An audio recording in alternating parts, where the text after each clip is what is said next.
Hey everybody, it is Kellen Nitro for Nitromaniac TV's Wrestling Unlimited coming at you with another version of Nitro's Take, and we are less than 24 hours removed as I record this from NXT Vengeance Day. Yes, the latest NXT takeover and an end of an era, as this will be the last takeover on the WWE network before the American version of the network kind of gets melded together with Peacock in the States for whatever over-the-top service that will entail, or headaches and that stuff. American followers, please let me know how this transition works out, because on paper it seems like a lot hasn't been decided so far. But Sunday, February 14th, 2021, on the WWE Network. I watched it via the WWE Network. The runtime for this one was 2 hours and 33 minutes, and it emanated from the Capitol Wrestling Center, FKA, the WWE Performance Center, in Orlando, Florida. And just basically my rundown of some of my favorite spots from the evening, and a lot happened even going into the card, with a lot of news breaking that afternoon on the NXT front. So talk was big about a few debuts tonight, or a few announcements, and yeah, there are some big announcements of some big names heading to NXT in the coming weeks and months. There was one in the pre-show with Eli Drake. Yes, that's right. He's coming to NXT as LA Knight. I didn't like the name at first, but the more I say it, the more it grows on me. In what capacity they're going to use him on NXT? He said that in his promo that he wants to go after the North American Championship. He wants to go after the NXT title, which is great.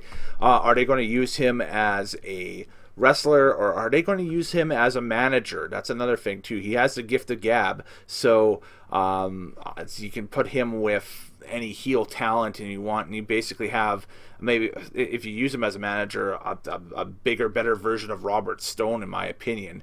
Or a completely different presentation. So I think his money, though, will be as a wrestler. I think we'll see him in a few high-profile matches here coming up through the spring and the summer. But LA Knight, Eli Drake, is in NXT, so that's a big one.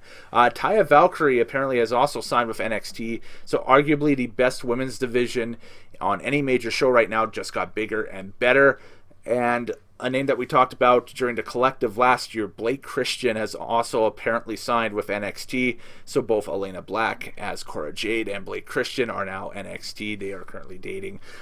So it's a really happy time in that household for sure, with both of them getting NXT contracts and kind of rolling out their careers, starting their careers out on the WWE side of things with their developmental territories. So, like I said, big, huge night for news, for signings, and that stuff for NXT, as it typically is during a takeover weekend. It kind of was refreshing to see that, because these takeovers, back when you could tour and put them up on same major pay-per-view weekends, like for the Rumble and and Mania and SummerSlam and that stuff, they always would haul out at least one or two big signings. And so for WWE to have that news kind of leak out that they signed, and have Eli Drake, LA Knight, as his debut come out on the NXT Vengeance Day pre-show, and on top of that, have the news leak on Taya Valkyrie signing a multi-year deal with WWE, is pretty cool as well. So, of course, we're just assuming now that Valkyrie will be in NXT. We could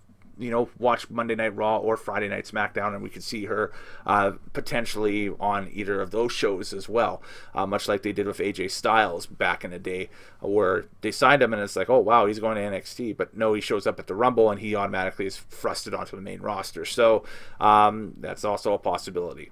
On to the show, Josiah Williams wraps us in with a pretty cool rap about NXT and his love of it, and it's Vengeance Day. And we open up with a women's Dusty Cup Finals, the Dusty Rhodes Memorial Tag Team Tournament, for the first time ever having a women's division and women's champions, where we have Dakota Kai, Raquel Gonzalez taking on Shotzi Blackheart and Ember Moon, Team Tank Girl versus the New Age Diesel HBK tandem of Dakota Kai and Raquel Gonzalez. That's what they remind me of. Winner gets the first ever Dusty Cup and a guaranteed women's tag title shot. Opens with Gonzalez just dominating Shotzi Blackheart early. Kai goes for a patented corner kick, but Shotzi moves. locks Kai in a Texas Cloverleaf. That was a nice sequence, I should say. But no dice on decision there. Moon and Shotzi double teaming Kai. And this was kind of a weird part of the match here. Ember and Shotzi kind of doing heel double team maneuvers on Kai in this one, and Gonzalez just waiting for the hot tag, which was kind of a really strange flip. And I thought that they were going to, it felt like Ember and Shotzi were going to turn heel at certain points during this match, which was strange, but I think that was just the spots they had planned out, and it didn't end up in the end result, but kind of made me do a double take, like, what, really, is that going on? But anyway, monster powerbomb into the plexiglass by Raquel on Shotzi on the outside, but Ember Moon then hits Gonzalez with the Eclipse, but Kai runs interference just enough to net a 2 count. A slice of bread by Shotzi also nets a 2 count, and then this was just incredible. I have it listed as a doomsday device to the outside. It was more of like a tandem flying cross-body fall away. You have to watch it to see it on Kai by Shotzi, with Shotzi holding up Kai and Moon coming across on that crossbody. That was crazy. But the finish of the match, a one-handed chokeslam and a tandem pin on Shotzi by Kai and Gonzalez, and that's the 1-2-3. Dakota Kai and Raquel Gonzalez are your 2021 Dusty Cup winners. So Shayna Baszler and Nia Jax, when they travel to NXT, will be going head-to-head, defending their tag titles, if they're still tag team champions, against Dakota Kai and Raquel Gonzalez, which makes me think that watch WWE programming here over the next few days or weeks or so. It may have already happened by the time this review drops, but the women's tag team titles could end up changing hands to a face team. That's my prediction on that, because Kai and Gonzalez are still pretty crafty heels going forward in this. Runtime on this one was 17:40, and I thought, again, solid opener, kind of disjointed at times, but still a real solid opener. NXT North American title was on the line next. You had Kushida, the challenger, taking on Johnny Gargano. So you had the time splitter in Kushida taking on the Way's Johnny Gargano. Beth just firing shots on Wade Barrett about the Nexus and the Core on commentary during this. It was hilarious. So the Way make their way out in the back, and they have kind of the dressing room cam backstage kind of goal. I call it the Goldberg cam because it's one of those long following shots as they're walking towards the ring. And all of a sudden, Austin Theory just kind of drops out of picture. We have Dexter Lumis. I almost called him Sam Shaw. Whoa, wait a second. Dexter Lumis with the chloroform kidnapping Austin Theory. So probably something in the works there between Lumis and Johnny Gargano. Maybe for Mania weekend, whenever the next takeover is. We'll have to wait and see. So they get to the ramp, and Gargano sends LeRae and Hartwell to the back to look for Austin Theory. And so it's going to be one-on-one Gargano versus Kushida. And this thing stays one-on-one. There is no interference at all from the Way in this match. Kushida goes for the hoverboard lock early. No dice as Gargano locks into the ropes. Reversals upon reversals early on. Fantastic pacing. Great storytelling with Kushida working on Johnny's arm and Johnny working on Kushida's neck. And then we have an octopus stretch by Kushida leading to a scintillating near fall sequence. Moving forward in the match, Kushida nets a 2 count off of a hangman suplex after a draping DDT attempt by Kushida, got thwarted by Gargano a little bit. Still working on that arm, so great psychology.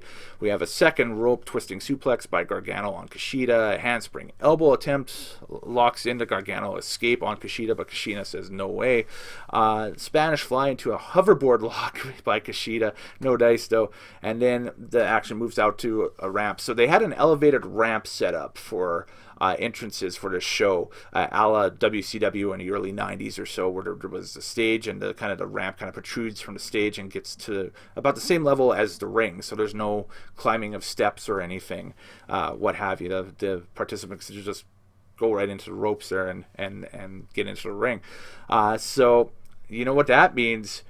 somebody's going to do the Muda spot, and it is Kushida here, where he does a great Muda-esque ramp kick where he goes all the way to the back, gets a running steam, and just is sprinting and boots Gargano in the face, which was a huge pop by the live audience and probably people at home as well. Hoverboard lock by Gargano clotheslines Kushida on the ropes.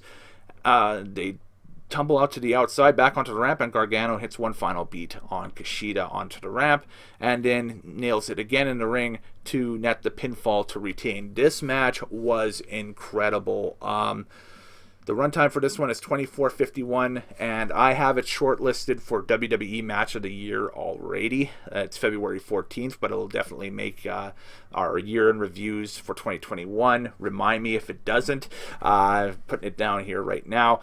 This match was incredible. It was a great storytelling contest of, these North American title matches are sleepers, man. These things on these takeovers typically present the match of the night. So there we go. That's my pick for match, and I can't add anything more to this one other than superb performance by both gentlemen, and this was cool. A really cool match. Go back and rewatch this one. This was fun. The men's Dusty Rhodes Memorial Tag Team Cup Tournament Finals. You had the grizzled young vets from NXT UK, James Drake and Zach Gibson taking on MSK. So you have, like I said, grizzled young vets of NXT UK taking on the former Impact Wrestling standouts, the former Rascals.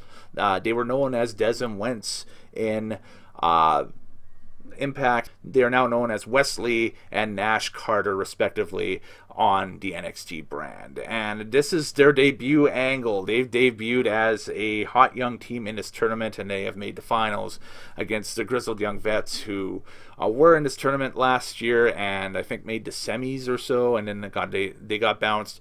But they have been more and more utilized on the main roster NXT programming, and this is kind of the culmination of their build as well.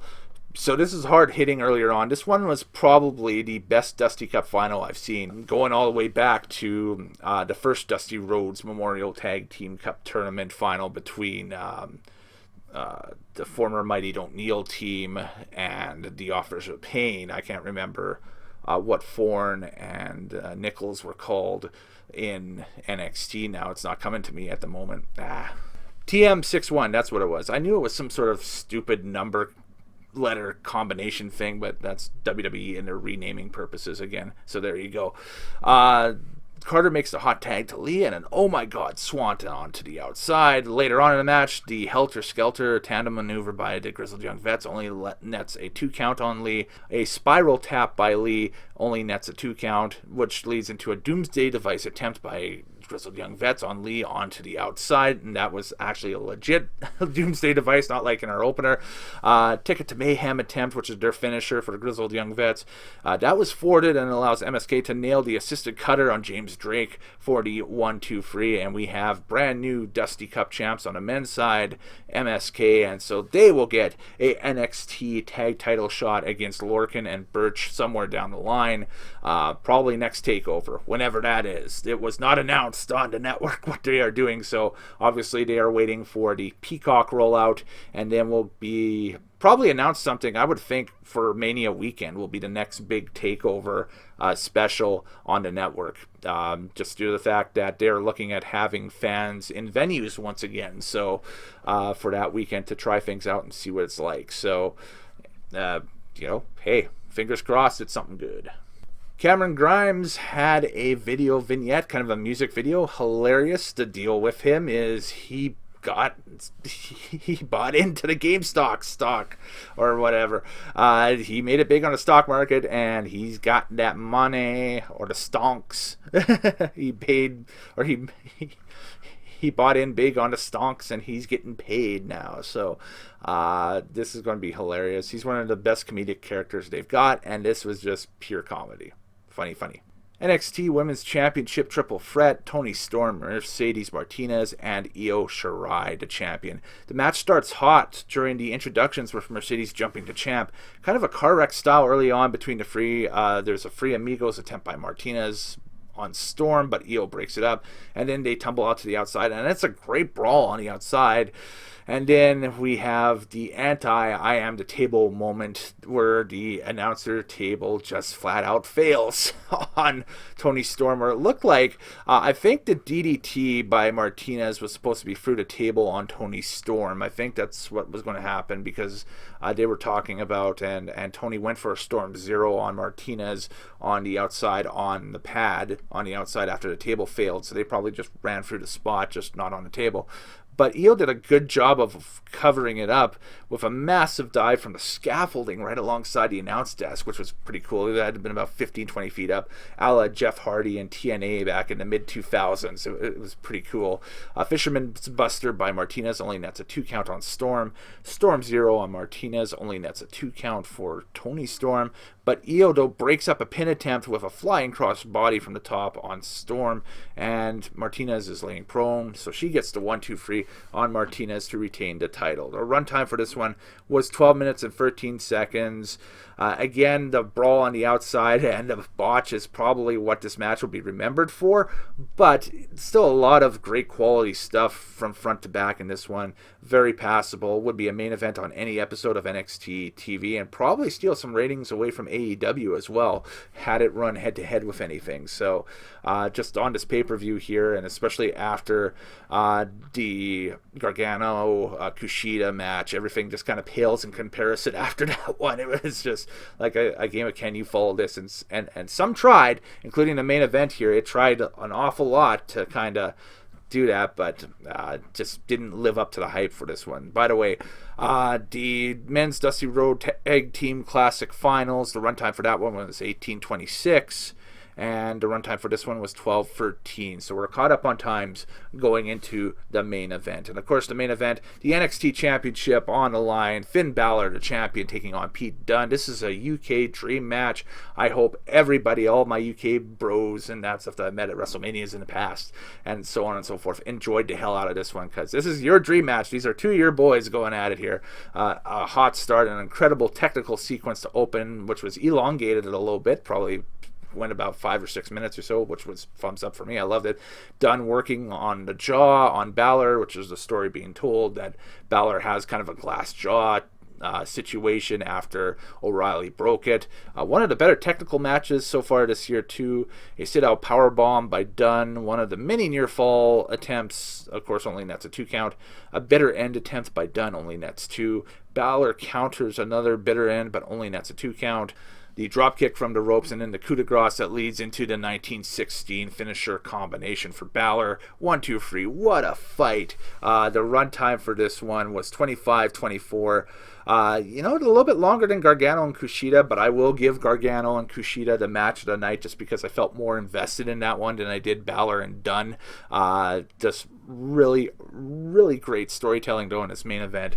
But the big plot point is yet to drop because post-match, Birch and Lorcan jump Balor along with Dunne in the ring, and then we hear the music of the Undisputed Era, and they hit the ring strong, Cole and O'Reilly, and they run off Dunne, Birch, and Lorcan, so call back to that feud from last year, which was still ongoing, and they help Balor to his feet, and while they hit their pose, and we look like we're going off the air with the copyright logo at the bottom of the screen, Cole super kicks Balor, and then super kicks O'Reilly. Whoa, Cole leaves the ring and leaves Strong to pick what side is he on. Is he going with Adam Cole, or does he still stay with O'Reilly and Balor? But either way, Cole basically looks to be out of the Undisputed Era as we fade to black. Major plot point in NXT. It's something that we've been waiting on for several months now. And this looks like that this is going to be building towards something big, something huge. Do we get Cole versus O'Reilly finally in NXT, which would be a lot of fun? Do we get Cole versus Balor for the NXT title? The opportunities and options are endless. So you got to watch NXT this week to find out more. All right, folks, my rating for this show, I'm going to give it a 7 out of 10. Like I said, it's got a match of the year contender in Gargano and Kushida, a great main event with Dunne and Balor. Kind of a little cluster FE with the opener for the women's side, and that women's triple threat didn't really check all the boxes for me at all. Like I said, one man's opinion though. And the Dusty Cup Tag Team Tournament final was good, but I don't think it was it didn't have that special takeover quality for me. So 7 out of 10, a very passable show, a very good show. And now the volley heads over to the other Wednesday night rival for AEW for their Revolution pay-per-view on March 7th to see what they can come up with. All right, folks, later days. Happy wrestling watching. Like, subscribe, share this video, comment below, dislike, whatever you want. Say feedback is feedback, as I say. And we'll catch you next time on Nitromaniac TV's Wrestling Unlimited. Do take care, and we'll see you. And by the way, still 5 away as we record this video right now from our 100 sub mark. Once we pass that, I will shoot and I will record an exclusive special 100 sub Nitro take on something pretty special that's in the archives. You want to see what it is? Get it up to 100 subs and I'll let you know. All right, folks. See ya.